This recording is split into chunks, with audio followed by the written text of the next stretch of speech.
Welcome, friends. Today's conversation is a conversation. We are here with Angela Dumas. She is a mental projector, 5'1", and she is magical.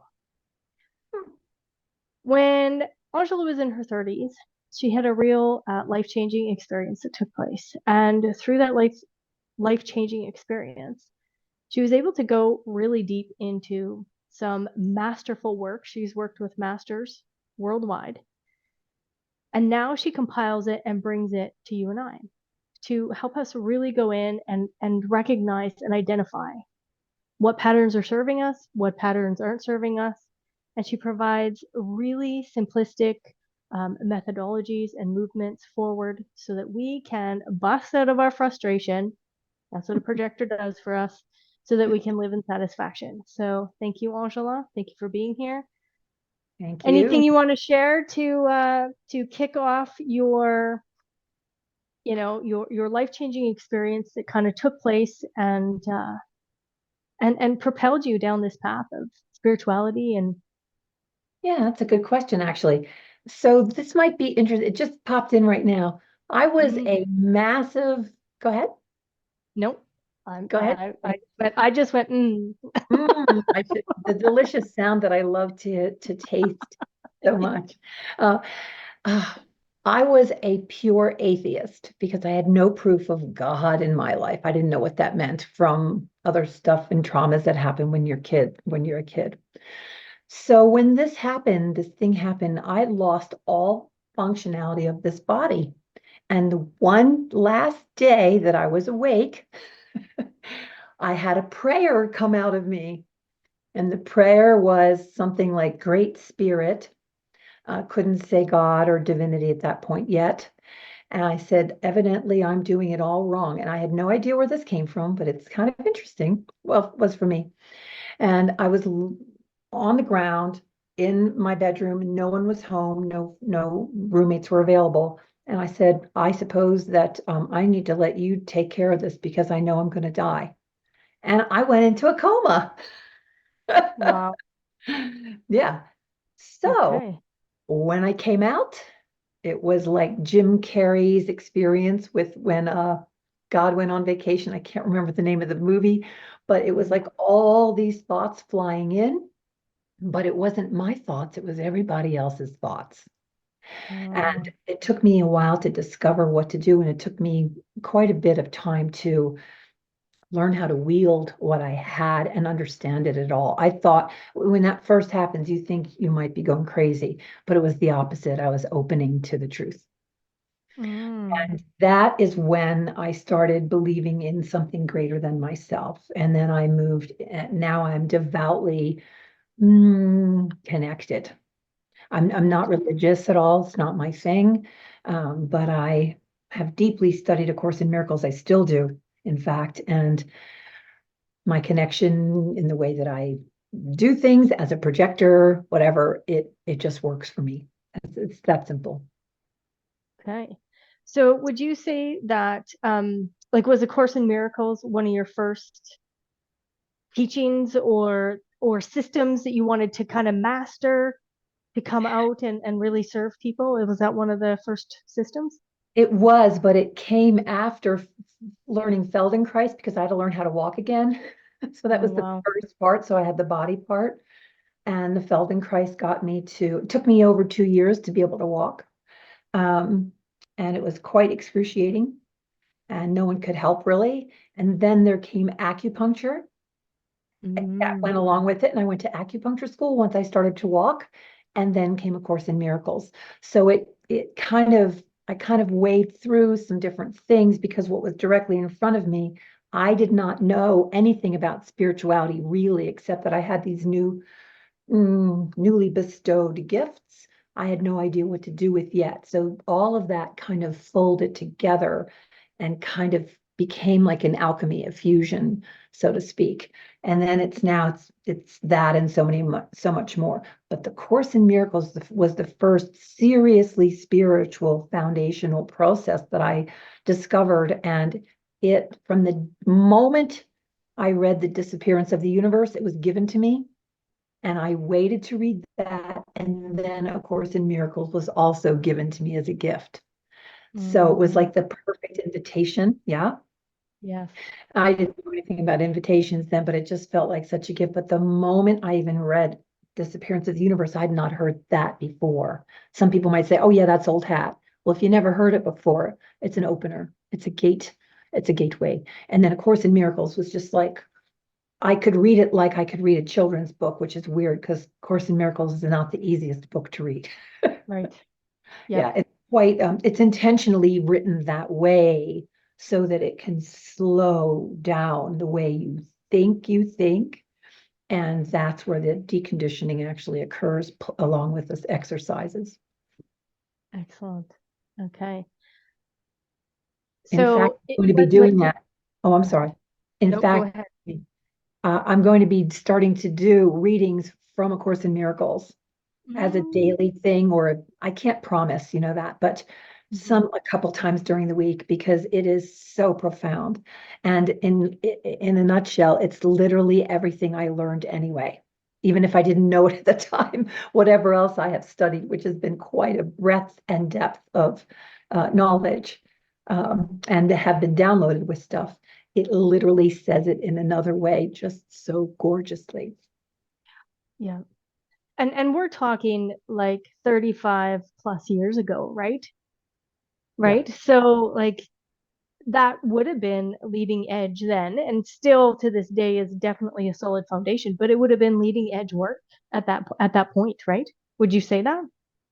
I never thought of it that way because to me it just appeared in my life and I didn't have internet back then, right? None of us really did.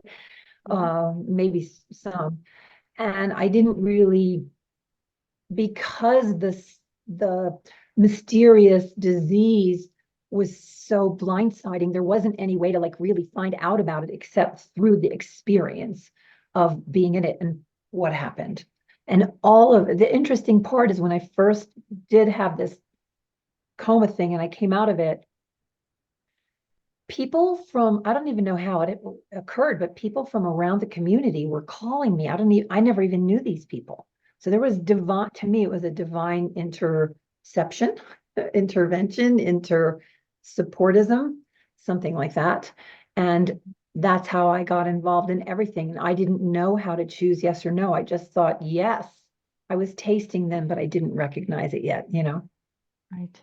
Yeah. Yeah. And Angela is talking about taste because that is actually her cognition with her human design. So tasting is a way that her physical body can recognize the correct invitation or the incorrect invitation. So I love that you're bringing that to the forefront here for our people. And it's so important for a mental projector for you guys to understand that cognition part because it really helps you just your discernment process just get more refined and more refined over time. So in this process of coming to this real awakened space, what would you say for somebody who's just coming into your ecosystem?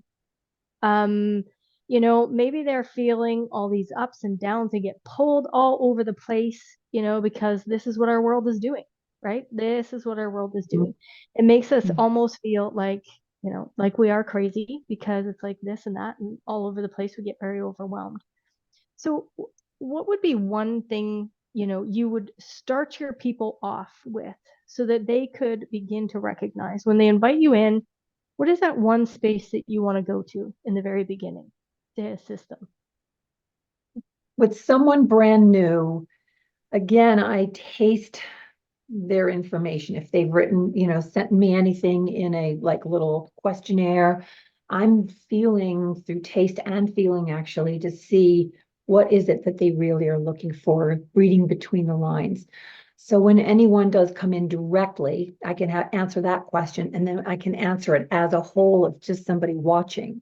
So let's start with that. If you're just watching, I would say we really need to get you aligned into yourself. That's really the main goal. Okay. Now that may seem like, well, that's not a big deal or whatever, but it's actually one of the biggest steps you can take because you will start deconditioning from that moment. The most important thing is that you have that commitment to yourself. That's really the initial thing. And with your authority and your strategy, it's a great way to play with this, right? I use it all. I use it strategy and authority for everyone I work with. Number one, that's my main thing. Profile, incarnation, cross, strategy, and authority. I am not an expert in human design, but I am excellent at knowing those things or learning how to deal with it. So the person coming in, there are some very simple tools you can use. Let's see. One of them is I actually have a freebie that you guys will have access to later on, like sometime during this thing or down below in the description at some point. Yeah. But let me just see. If you've been listening to Leann, so you have got a huge archiving library system of information to help you already kind of anchor into yourself. So I would say, what are you using there, right? And then again, it's always so bespoke with me and unique. What's the one thing that you could do? Breathe. That's the one thing you could do, but get yourself, when you breathe, move down into the very center of your being and down into your feet. If you are up and down, cycling, looping, bumping into things at whatever, that may or may not be okay for you, depending upon you may be bumpy, but there's a way to let bumps like roll through them, right? Drop and roll, like just, Yeah. it's a whole different way. So that's not a bad thing necessarily, but there's a way to become comfortable in your own skin. That might take more than one try, right? You're going to have to probably practice a little bit. So my whole thing is practicing freedom because we're always practicing being held hostage by our mind. So the thing that I want to always do is get you out of your head and into your body. Your body knows the way. It's designed for it. You already have everything you need. And again, just saying those words seems kind of like I'm washing over. However, it's a much deeper thing than we realize, and it keeps unfolding from the inside and into the 10,000 lotus leaves, right?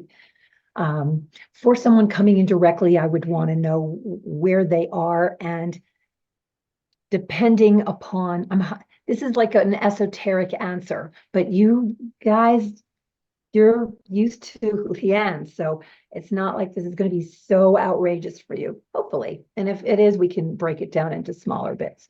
But someone coming in directly, again, I'm going to start, can they follow their breathing and slow it down? Even for the first 2 minutes, for 2 minutes, for 1 minute, get yourself in the body, move your consciousness into your gut and in your feet, and turn that dial down so that you are breathing slower.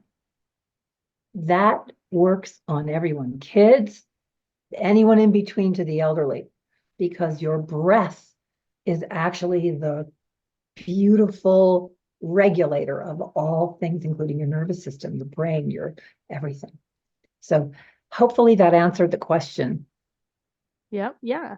So what people are seeking when they really work with you and connect with your work is a sense of freedom It is from that. the overwhelm, from the chaos out there. It's this sense of freedom that we are not restricted by that. Right. When I work with someone, it's pretty, Leann, you're doing the same thing in your own way. What I tell people is we're unlearning old limits. Yeah. We're unlearning limits. And the limitations are purely from the mind. So we can, I like to explain it this way. From all the work that I've done and it's really from direct experience. I literally have what I call a wizard book that's 10 feet tall and as big as this room. So there are so many ways. And when I work with someone or a group, that gets called out from me. I don't even have to think about it. It's just automatic, whether it's, you know, dolphins, giraffes, oneness, multi Right. dimensions at the same time. I don't know how to really explain it. It just happens, to even Yeah. making funny sounds that impact your shift in the moment. Right. So really what I hear you say in that is that over the course of your lifetime, there are numerous modalities that you've kind of just like they're available to you in your magical wizard book. They're all available, and at any time, whatever that person needs, that uniqueness, well, those pages will just kind of slide out and say, here you are. Let's present these. Let's get them to move through this particular space. Would that be correct? Perfectamente. Yes, it is correct. And in fact, many times when I work with someone, something brand new will kind of just be sparked. And Mm, I've never done that before. And it's because your energy or the group's energy will bring something in. So it is never a cap for me. There's never a cap. It's always rolling out. And those pages do come and it is effortless. yeah. Like right now, I have a friend. Can I share a quick? Yes. Yes. Yes. It's going to seem a little dark, but it's really not. I have one friend who lost her husband a year ago today on Valentine's Day. Mm, He left and didn't come back. Uh, and today I have someone who is pulling the plug on their father because he went on a cruise, tripped and fell, got a brain bleed, and had to be vacked over to Miami. She flew over, and I saw all these angels. I have a lot of different kinds of angels that connect with me. That's part of one of my things too. And I have mm-hmm. these little teeny tiny, what I call sugar plum angels.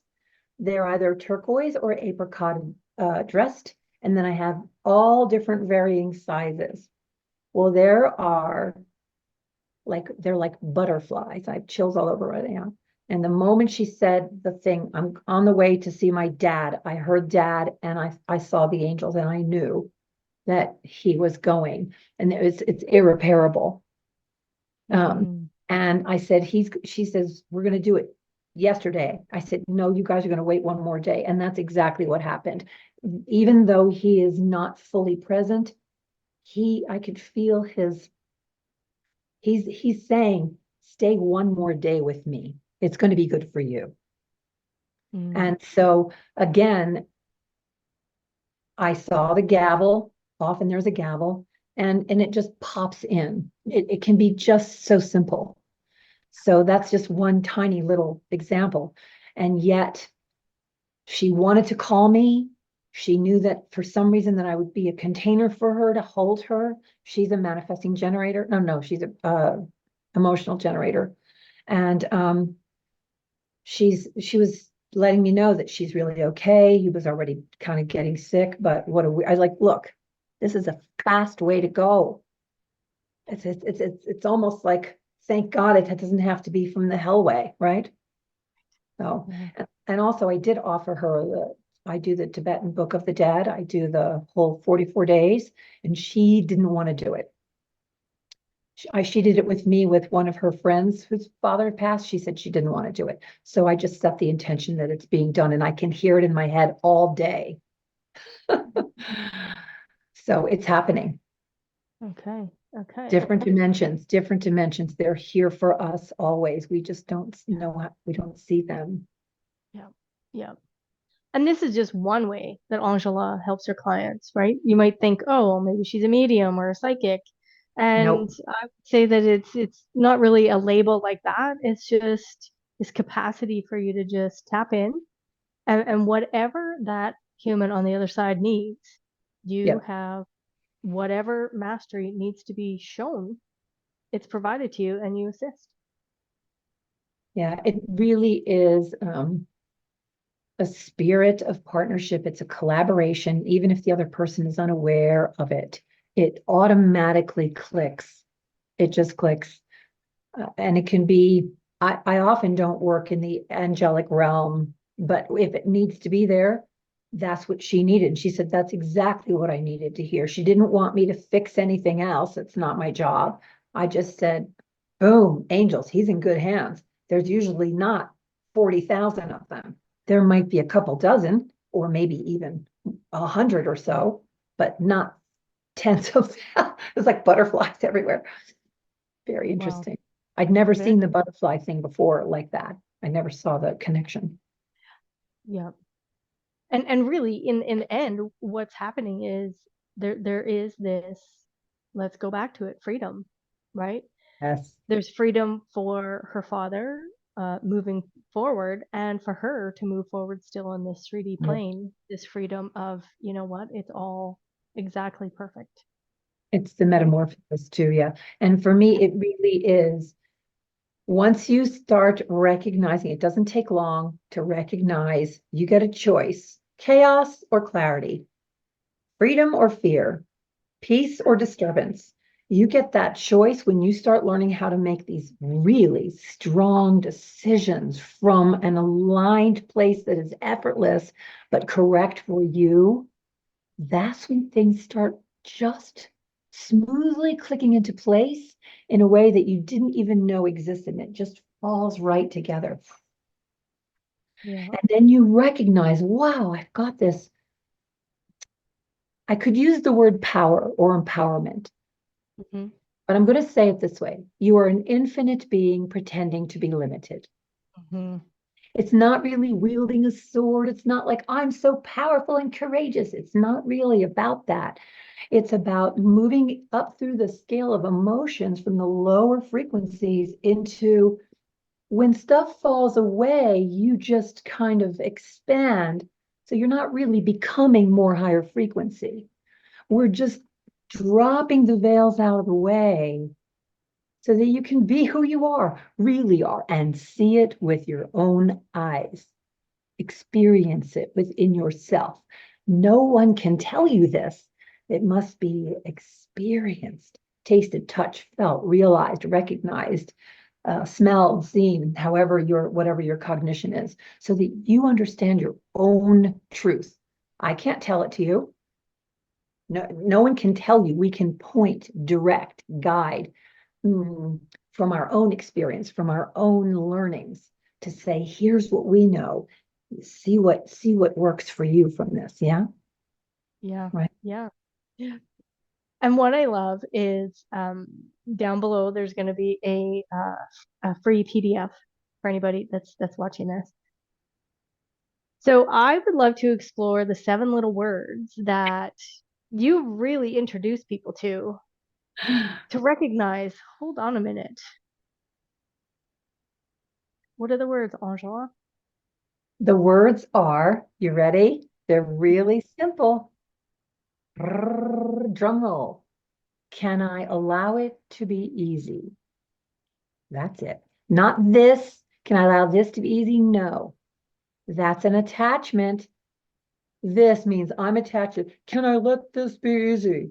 No. Can I allow it to be easy? Number one, humans do not allow themselves most anything. We are treacherously vicious to ourselves because we let our mind just take us down the rabbit hole. In other words, if I were to put a little microphone inside your mind and we could all hear it, no one would ever leave their home or their bathroom Yeah. or closet or whatever you want to call it, right? So that thing in there, it's just trying to stay on the top position because we've given it free reign. You can call it the not self, the ego, the ego mind, the brain, whatever works for you. I call it the mind, just simply that's what I'm meaning. So until we have the opportunity to go above that and be in the top position, then that dog will stop peeing on the walls in your head. It's got to be Mm, trained. I know that's a weird little way, but you're going to remember what I said now, right? Oh, yeah, my mind is pee. It's like a little dog in there. It's also like a 2-year-old. And I do describe this a little bit. The 2-year-old is the mechanics of, let me ask you this. When's the last time you listened to, the directive of a 2-year-old and took it seriously. Right. Yeah. Not really, but we do every day from our mind. Yeah. So can I allow it to be easy? Those are I the like stuff, that. words. And They're it just builds freedom right in, right? immediate, Yeah. immediately. Because even in the most challenging circumstances that we may find ourselves in, those 7 little words can bust us out of the attachment to the challenge. Yes, it can. Correct? Yeah. And this PDF, by the way, has 2 recordings. It gives you the mechanics. I took an excerpt from a class, and then I have you go over it, because you just don't say it once and that's it. It's a practice, because you're not allowing yourself to let it be easy. We are actually unconsciously allowing everything to be hard. We don't realize it. This is not a blaming statement. This is not like you're doing it wrong. I'm just saying, here's a way you can do it and lift out of pretty much anything. I don't care if you're in a traffic jam, you're weeding, if something's going wonky with a friend, or you don't like what somebody said, or you got blindsided. You got to catch yourself to do it, though, right? Yeah. Yeah. Because that little sneaky narrative up there can it'll just keep saying the stuff that it's always been saying. And now the pattern interrupt that you're introducing with these 7 little words is like, oh, what? Right? It's like a pattern interrupt. And that really is, such a beautiful part of how you're designed. You come in the left angle cross of identification, and it really is to help people identify what's working and what isn't working. Right? Yeah, I've searched high and low, because I was a disaster, nervous wise. Um, I for whatever reasons, not really a thing to discuss at this point, just generally, and it took so long. I didn't realize that I was taking on everything. I was eating everything, like the environment, the people around me, not actually having them for supper. I'm not that, but it's No. my cognition. Yeah. And I didn't know what to do with that. I mean, like, how would I? I hadn't heard back then of human design, Yeah. or any of this other stuff. So I've looked for how can we quickly move out of things, even in the beginning. If we have a few tools, just move out of the thing that's causing doubt, confusion, anxiety, overwhelm, feeling, that, oh, I crumble when somebody says this. Well, if you start using this, it unhooks it. You get unplugged and you start going, oh, you get a taste of freedom. You start having a taste of freedom immediately. Yeah. Yeah.